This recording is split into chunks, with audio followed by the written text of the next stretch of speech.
Want CarPlay in your SC430, and I'm going to show you how to do it. Order the kit from SC430mods.com, and they send you everything you need. The sort of different part about this kit is that you pull out your stock nav unit, remove the screen from that unit, and you send it to Calvin. Calvin then replaces the display on your screen and puts CarPlay in it and sends you your screen back. The kit also includes Bluetooth, microphone. That's what all these parts are here for. And it's very well packaged up. I've actually had this before in a previous car and it works great. So I'm gonna unpack all this and I'll show you how it all works. So let's take a look at everything we have here. First, your factory navigation unit with a new display installed, CarPlay installed, has a power supply. Why they use cigarette lighter style power supply, I don't know, but I'll show you how it all hooks up. Comes with a rear backup camera, which is handy. Comes with another power supply for your Bluetooth unit. This is to tap power for your backup camera, so I'll show you how that works. And then the Bluetooth unit itself.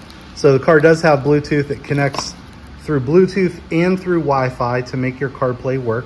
But it also has a microphone in it, so you can use regular microphone Bluetooth and talk to people over the phone on your car. And that works by tapping Bluetooth into the rear of your stereo, but playing a mock CD to get the audio to work. So it's a pretty ingenious setup. This whole kit was about, I don't know, 800 bucks. It comes with everything you need. Really anything more than a regular 10 mil socket with an extension and maybe a Phillips screwdriver that's going to be it. Anything more than that would be unnecessary. So I'll walk you through step by step on how to set all this stuff up. Let's start with removing the original unit. What you want to do is pull this unit out. And keep in mind, this leather piece is attached to this unit. So don't want to pry behind it. You just want to pull this out. It should just come out by pulling it. Maybe get some $5 stereo removal tools from Amazon. You don't want to scratch up your leather, but let's remove this unit. You pull it directly out, and from there, same with this and this. These are easy to remove. They just pop out with clips. You shouldn't have to unscrew anything. But you don't want to scratch anything up. So use the proper tools, spend the $5 on Amazon and get some stereo removal tools. They're like plastic pry bar pieces. From there, you'll have your whole nav unit in this area. And don't be intimidated. This is really easy to remove. There's a 10 mil bolt up here, down here, right there, over here, and another one up here. Just put an extension on your socket, 10 mil, pull it out, and the whole unit comes out, and you just unplug it right here and right here. So that way you've got everything out of the way. You'll disassemble that unit and send the screen off to Calvin. Disassembly is pretty easy. You just pulled your unit out of your car and you're getting ready to send it off to Calvin at SC430 Mods, and you're wondering what next to do. So here's what you do. Take out all the silver screws, take out the black screws,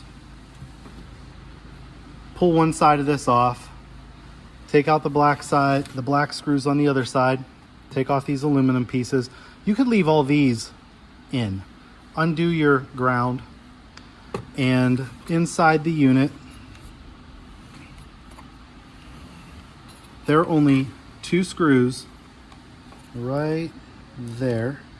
There are only 2 screws holding that whole screen in. The rest of it's just clipped into a track. So very simple to pull that apart. You can unsnap this rail here with the side off and these metal things out. This door will come right out, and to put it back together when he sends it back to you, you just do this all in reverse.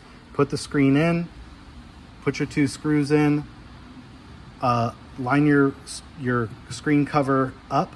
I do it in the down position. Clip it back into this unit. Don't be afraid to move this around. It's okay to do that. And put all your screws back together. This is as straightforward as it gets. We're gonna get in the trunk and I'm gonna show you how to start this process. It seems like overkill, but the entire center of this trunk is gonna have to come out, including that thing, this cover, all of it. So you're going to start with, of course, removing these mats. Get into the spare area. You've got 4 10mm bolts in the corner of this. It pulls right out. If you're having trouble pulling it out, remember your spare tire unit might be locked into place here, so undo that and pull this whole black unit out. Okay, I removed my nuts that were holding this black thing in, spare tire unit. You may have little black plastic fake nuts that go on there. I replaced mine with 10mm, so just a little bit of an upgrade, no big deal. The next step is to remove all these little plastic trim pieces. So start with this one, and this is why you want to spend a couple bucks and get a nice pry tool. 1, so you don't break these pieces. 2, it makes it a heck of a lot easier to pull this all out. After we take these out, we're going to remove, this is a 10mm as well, 10mm, 10mm, 10mm, and more trim pieces across the top, and this whole trim piece right here. This just pulls off. This comes off after these are out, and of course you got to pry these out too, so I'll be back in a second. Okay, easy stuff. So we pulled that out. These, once the little pins are removed, those buckets just pull straight out. They make for a good spot to keep all your hardware in, and that's what you're left with. Next step, we're going to pull these out. Okay, these pins are out all the way up here. This one, and that one, and the whole piece of carpet just lifts right out. Set that aside, and you're left with this. Now that camera is going to plug into the back of this nav unit because it will tell the car that it's in reverse, and we're going to steal the power off it as well with the jumper cables that were supplied. So before we get into all that, we're going to install the camera, and what you'll do is remove your license plate bracket off the back here. You'll fish this from the inside through the back however you can, and then connect your camera to it, mount it back to your license plate, put it all back together. The rest of this stays in the car and it connects to the nav system. Okay, so when you're done, that's what it should look like. Try to keep it nice and clean. And you want both of those wires to run up in this direction. The black one is going to go into the front of the car, so we're going to pull the back seat out. The red one is going to connect to this. You notice this little connector. I'm not a fan of it. I'm going to cut that connector off and wire the red wires together. This plugs into this navigation unit to run power to your rear camera and tell it that it's on, send signal to the front. It's very simple. You don't need that nav unit anymore since it's obsolete. We're going to CarPlay. So you just unplug it, plug this in, wire this bad boy up. You can fool around with that thing if you want, but I'm not. I'm just going to wire it to the other end of this guy. You can strip both, twist them together, electrical tape it, solder them, whatever you want to do, but that's what I'm doing. Warning people, there's a right way and a fast way. The right way is to remove these things, get in there nice and clean, remove the cable from the back of the nav unit and plug this jumper cable into it. If you decide to go the fast way and just reach your hand back there and start prying around, you may cut yourself. I did. No big deal, but that's what you want. You want to jump that cable right in there. It's just stealing the power off this nav unit, which is essentially disabled at this point. Next step, we're going to run these wires. We're going to run this black wire through the rear wall under the seat. So I'll show you how to take all that apart. Okay, wires are tucked up really nice and ran across the back into the jumper unit, and I ran the black cable up under this piece of trim and towards the rear seat. You want to pull up the rear seat, the bottom of it. It just pulls up, so you really just got to grab onto it and firmly pull it, and it'll pull from there. That's where it plugs into, and this whole section just comes out. That's as easy as it gets. It's just plug and play. Next part, you will have to unbolt that little guy right there, and there's going to be a hole in this wall that you run that cable through. So I'm going to pull that out and pull the cable through that hole, and I'll show you what it looks like. Took this one out. It's a 12 mil. You're going to want to pay attention here. Right here, you're going to see, there it is, that hole. You're going to need to pull that black cable through that hole. I'll show you how to do it. You can see some daylight back there. Let's see where it is. There it is. That's it. So fish that cable through that hole and then pull it through nice and tight, and you can put your whole trunk back together. Quick tip when putting your trunk back together: put this piece in first, just slide it in, you'll see how it goes. Put your pins in. The next part are the little hooks, those chrome hooks. If you do this out of order, you're going to end up unwinding it and doing it again. This goes in a specific order. Put your chrome hooks back in here. I want to skip any steps with you guys, so like I said, rear carpet, put your hooks in. Of course, put this rear carpet in over your hook to begin with. Then drop the black plastic down, and then you want to put your pods in, left and right, and then cover them back up with the plastic, reinstall your trim, and you're done. Okay, the wires run through that hole, and I tucked it up under this piece of trim and under this carpet and ran it under this interior piece of trim. It's sticking out right here now, but I'm going to tuck it all the way up under there, and I'll pull apart this piece of the console and run it into that. So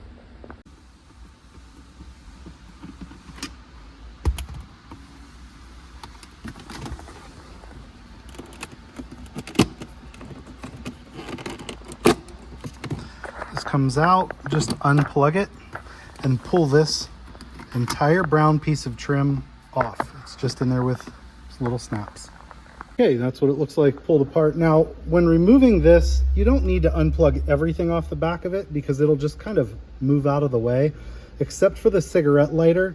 Unplug that one because you're going to need it later.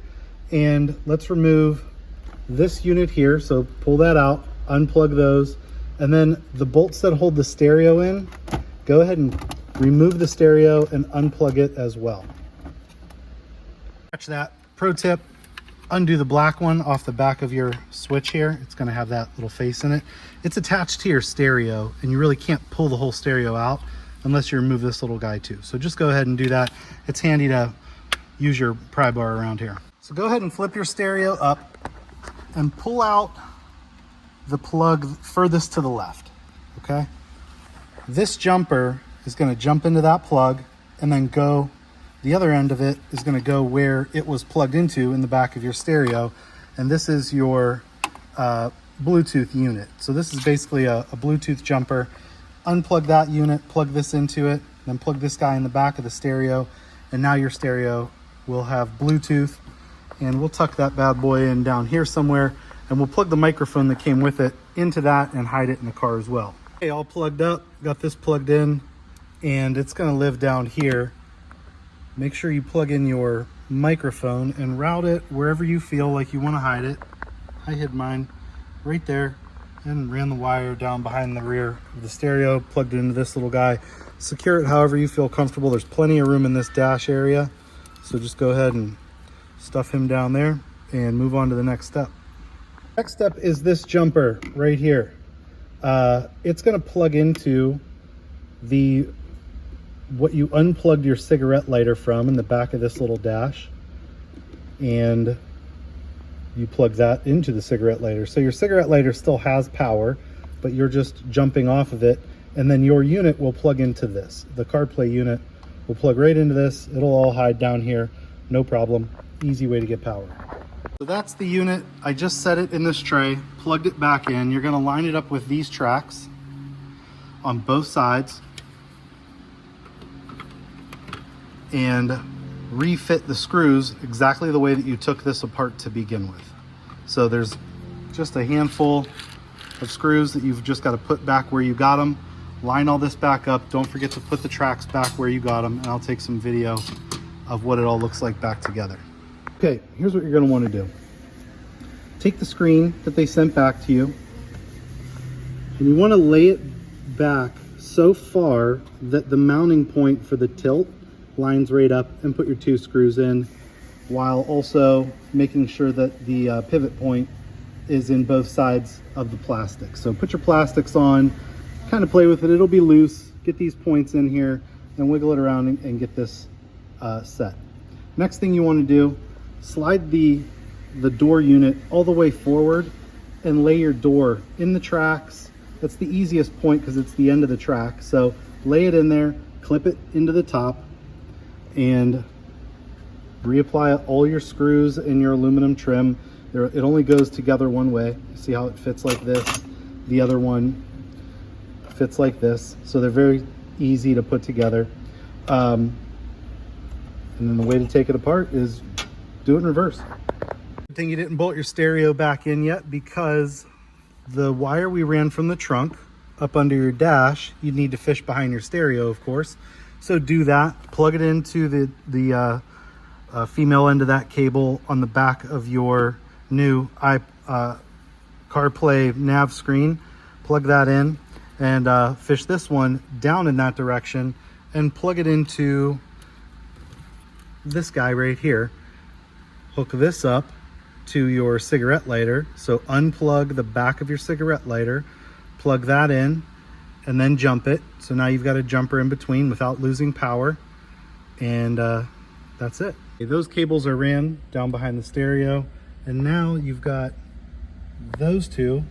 You can't really see the black one back there, but those two that go into the back of the nav unit. So plug those in, mount this bad boy up. Getting that stuffed into this dash is going to be the most challenging part. So what you need to do is when you plug the back of this unit in and you plug in your connectors, the two connectors that plug into the back of this thing are hooked up to a bunch of wires.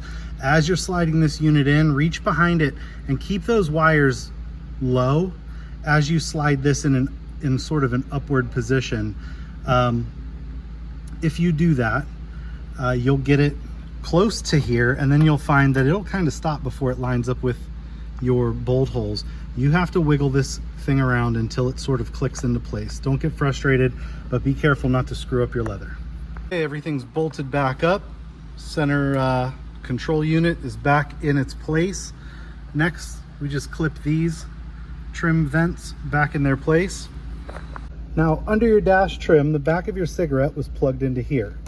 You want to plug this jumper in there, and now this will go into your cigarette lighter.